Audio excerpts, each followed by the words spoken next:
Brian and Kenzie in the morning. And Chicago's alternative all day. Q101. Brian and Kenzie on Q101.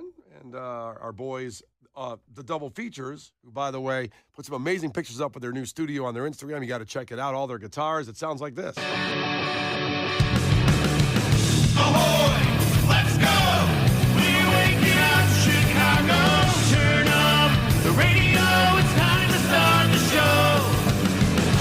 On Q101 with the morning crew. Ahoy! Let's go! Welcome to the morning show. And it's Friday. I've created a monster, cause nobody wants to see Marshall no more. They want shady, I'm chopped liver. Well, if you want shady, this is what I'll give you. A little bit of weed mixed with some hard liquor, some vodka that'll jumpstart my heart quicker than a shock when I get shocked at the hospital by the doctor when I'm not cooperating. When I'm rocking the table while he's operating. Hey! You waited this long to stop debating, cause I'm back, I'm on the brag and ovulating. I know that you got a job, Miss Cheney, but your husband's heart problem's complicating. So the FCC won't let me be, or let me be me, so let me see. They try to shut me down on MTV, but it feels so empty without me. Let's go. Let's do this. It is the weekend, and we're getting you closer to it. 4 hours closer. Brian and Kenzie on Q101. Give us that proof of life check-in, 312-591-8300. And a stacked show for you today. We're going to have Rise Against on later on. Now, they were on the show yesterday, but we're going to have some replay stuff for you if you missed it. Don't worry about it. And more chances at tickets for the Rise of the Roach Tour with Rise Against and Papa Roach coming up at about 8:20 today. And then earlier, even earlier, at 7 o'clock, world premiere music from Shinedown, and Brent Smith of Shinedown will call and talk to us and intro the brand new song from Shinedown. It's our boy. It's our dude. Hey. Such a nice guy. Such a good dude. God, a saint. It's unbelievable. You can't not like him. Sometimes there's somebody you just don't like, and you're like, I don't know, I don't like him. There's no one that can't like Brent Smith. There's a few people on Instagram, but they're just rude. I want to talk to those people and see There's what their deal, trolls. what They don't their like deal anybody. is. Sometimes it's a you problem. It's their problem. Yes. It is on that end. Yeah. It's a look in the mirror. Yeah. Yeah. Yeah. I just realized I sound like crap right now. It's funny. We talk all morning, get in here, but my voice sounds worse than I thought it did. I don't think you sound like crap. Case, what do you think? I've heard better. See, I knew he'd be more honest. Oh, well, that wasn't the question. Do you want to take a second, like Kenzie and I, maybe talk amongst ourselves while you have a glass of water, maybe cough a little bit off mic? Well, Have you had your tea? Yeah. You're What do supposed to you have want to do tea. about it? I've got throat coat tea, which I is, bet. I bet you do. I know. It's always been, listen, that tea has existed for many, many years, and no one thought the name is not great. You know what I mean? Throat coat. Throat coat. If I had a nickel, you know what I'm saying? That's what they called me in high school. Oh! Throat goat use throat coat. Rest The in peace, worst is Nancy when Reagan. The worst is when I have a sore throat. My husband's like, "Oh, I got your coat for you." It's like, okay. Oh, my God. That's nice. Thank you. I would love some soup. If you're offering things. So the throat coat tea is here. Okay. And, Where's my husband? now I can't drink it because I was visiting You're gonna something think about my else. husband? God. Brian, you got 4 hours left. I'd have some of that throat coat if I were you, okay? Hey, throat coat. Throat coat. Take a sip on air. We got some time before we go to commercial. Well, what if you and Kenzie just talked for a second without me? What would you talk about? Are you in the room or not? I'm not in the room. Let me take a drink of water. Kenzie, where do you want to start? Well, if you're not in the room, honestly, I talk about you like you're not in the room all the time, though. Yeah, I mean, what's the difference? Seriously. It's not like I tiptoe around the situation. I just feel like, it's in Seinfeld when George and Elaine get in the car alone and they go, well, if Jerry's not there, like, what are we doing? What are we talking about? We can't do that. So, I mean, Brian, you're the thread that connects all of us. Well, clearly, thank you. That's what Yvette and Waukegan said. She said she's had throat coat tea as well. That's what I heard. Hey, Yvette, what's your husband doing over there? Fun morning. I don't know what's going on in Waukegan this morning, but sounds pretty fun. 773 said, bro got the plague from Kenzie. You know what?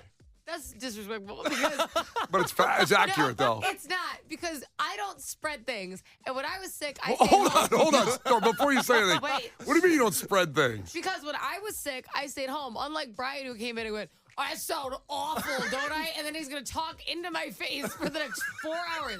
I didn't come in when I was sick. Brian's the plague splitter. That's what they also called you. Plague spreader? Yeah. Well, good thing I got some throat coat over here. Take care of all Guys that. are leg spreaders. Brian's a plague splitter. Brian and Kenzie in the morning. And Chicago's alternative all day. Q101. Brian and Kenzie on Q101, and time for a fact that makes your brain go.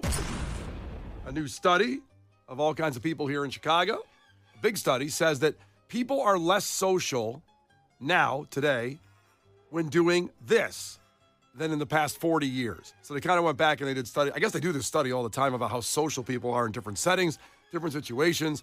So people are the least social they've ever been when doing this here in Chicago. Now, what do you think that might be? I think when you go to a bar, Yeah. some people are now actually going to pop-up bars and all that because they want to sit down and have a nice craft cocktail and they want to take a cute picture or whatever it is, and they're not actually there to meet a bunch of people. That's a good point. I really don't think they are anymore. They're like, I want a nice picture, I want a nice drink, and I want to be left alone. And then I want to go home. Yeah. That's it, alone. That's it. See, people used to go to bars to try to hook up. They're just like, even just meet people, like for the social interaction. And I think because of social media, people are social interacting like they're out, like they've reached capacity. Yeah. And so now it's like, I want to go do something. I just wish people wouldn't talk to me while I do it. Listen, I'm all about taking pictures of my food when I'm at the restaurant. I'm that food pic guy. Oh, yeah. But I'll socialize still. I get that done. I go, okay, it's done. The picture's done. Now let's have at it. We're out. Let's talk to people. Well, I get it because there's definitely been times where I'm a bougie drinker. I don't drink very much, but I definitely don't want a plastic cup drink. I don't like the taste of alcohol enough to have that. So I actually do have to have like a nicer cocktail when I go out to enjoy it. Like Yeah. I really like mezcal, but I don't want like mezcal with pineapple juice and like that's it. It is nothing for me. So sometimes I want to drink and it's like, I honestly just want this drink. I'm not here to interact. I just want to like relax. This costs $27 and I would like to just focus on it and relax. See, I want 27 Miller Lights in those plastic cups when I go out. That's what I want. And a party.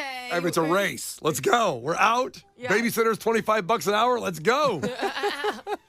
Okay, so what do you think it is? It's the least in 40 years of socialization in Chicago doing this. I think it's concerts. I think something changed along the way from where people go to a concert to have an experience with the other people in the crowd, and Yeah. now they want an individualized experience with the artist on stage. You think about in between set changes, when another band is about to come on stage, no one's talking to each other anymore. We're all staring at our phones. Also, you paid too much for that concert ticket, so I'm going to hear every song. Usually there were songs, okay, I can miss this one and talk to somebody. Or go to the bar or go to the bathroom. Now That's right. you don't want to miss anything. No, you got to get your money's worth. That's right. So those are two really good answers. Thank you. I'm not going to tell you guys if you're right or wrong. We'll come back here in 4 minutes and tell you the least socializing going on in Chicago in 40 years while doing this. You can guess at 312-591-8300. And the fact that makes your brain go. Coming up after the Chili Peppers. The Brian and Kenzie Show. Q101. Brian and Kenzie on Q101, and the fact that makes your brain go. A huge study done of Chicagoans saying the socialization out somewhere, doing things, has gone down. It's the lowest it's been in 40 years when doing this. Kenzie said going out, getting a drink, going to a bar, which is a perfect answer, and restaurant, whatever. I just get my drink, get my food, and go home. And maybe look at my phone, take a nice little picture of it, and then post it. Kay said concerts, which again is a great answer because people used to go to concerts to find their people. Hey, if you like this band, we probably could hang out and be good people. Instead, I think the phone is another distraction on that. Or you're paying so much for the show, you don't want to miss any second of the show anymore and to talk to anybody. Those are both great answers, but it's not right according to this study. The thing that people are least social in doing for the least in 40 years here in Chicago is when walking the streets, people are the least social they've ever been. Okay. Now, apparently, and I'm a small talker. If we're standing at a street corner and I'm walking across, I'm going to say something to the person next to me standing me on the street. Now, I don't know if you guys do that. No. Case? No. On the case, Why am I gonna bother them? I know they have their headphones in. Why would you do that? I'm not talking about headphones. They're standing there right with me, and I can see their ears. You can't tell with the AirPods on. I hate when people do that to me, and I'm like, oh my gosh, it's in. hold on, I have mittens on. It's in my pocket. So you have to take the mitten off, and the phone's on the inside pocket. You go in, you pause it, and you go, I'm sorry, what was that? And they're like, just saying, hi, nice coat. You're like, okay, thanks so much. And he has a glove on thing in the pocket. It's a whole thing. I check ears. I check ears to make sure there's no pods in there. You don't check I look ears. I'm an ear guy. Mm-hmm. I'm an ear guy. I'm all in those ears. But you know what, Brian? Even if you're an ear guy, statistically, an overwhelming majority of people are wearing headphones now. So you're running out of people to talk to. Well, that is part of what they say. It is technology. They say people are just all closed in, even walking the streets. So they're not open to a conversation or just saying like, good day, sir. Nice weather out there today, huh? Something like that. I'd be so scared if someone said that to me. Like, oh my God, he's trying to kill me. Especially if it was in that old-timey voice. That's what I'm saying. Good day, lady. I'm like, oh, he's on drugs. Good day, ma'am. Your legs look fantastic. Nice gams you got there, lady. Smile and nod, boys. Smile and nod. And they also say that because of loneliness, that people are just too even afraid they're lonely and they're even afraid to engage with someone on the street. They're just afraid because they're so lonely already as they are that they're just afraid to be rejected and just talking on the street something very quick, small talk. Yeah, self-fulfilling prophecy there. I get it. I don't say that to be mean. No, I've been there. I get it. It's kind of chicken and egg. I'm so lonely, but I also don't talk to anybody, and it's a vicious cycle.